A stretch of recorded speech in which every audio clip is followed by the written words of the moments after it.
Yes, I did see the Ben Simmons interview, adjourn.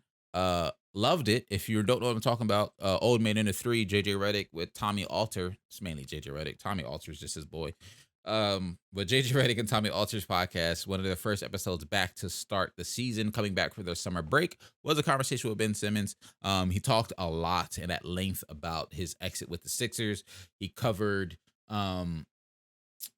the practice that he went to, why he even went to the practice. He said he went to practice because he said he was trying to do the right thing. He said it was not a phone in his pocket, it was his jersey. And he basically talked about how reporters just be running with stuff, and he's like, "Yo, y'all just lying on my name."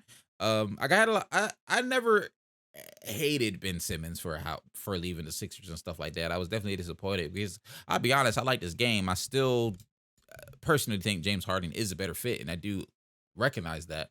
But I did like his game, and I always wanted it to work out in terms of, being able to draft two guys. They both turned out to be superstars of the NBA and potentially win a championship with him. It just didn't work out that way. But shout out to Ben. If you haven't seen the episode, it's a really, really good watch. It really, really is a good watch.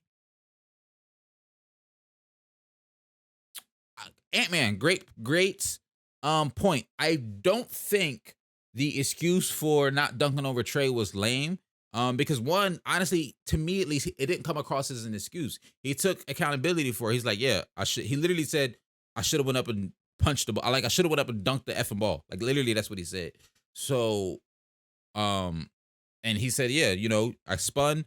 I'm coming in the lane. I just see a jersey next to me. I don't know it's Trey. It could have been Clinton in his mind. He just said, I just seen a Hawks jersey. I see Matisse coming towards me. I didn't realize how far he was, but I see him coming towards me. I know Matisse is crazy athletic as well. So I hit him. I hit him with the ball. I just didn't realize how far he was. Um, so I mean, he admitted that it was a mistake, and then he also said in playoff basketball and in playoff, um, the height of a game 7 in the playoff or game 6 or game 7. Honestly, I can't remember which game that was off the top of my head. But in the height of the playoffs, you have to play perfect and mistakes are costly. And he, admitted that. He admits it was a mistake.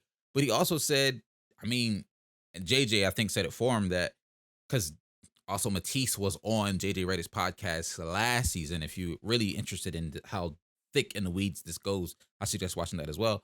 But Matisse also said in Ben's defense, like, I mean, I also missed those free throws. Like I missed, whatever.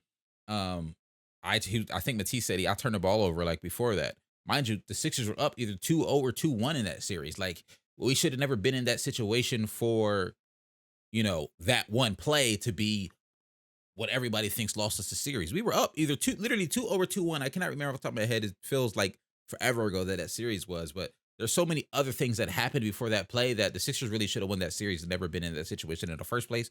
Was it a bad play? A bad play? No, I'm not even gonna say it was a bad play. Did he make a mistake? Yes.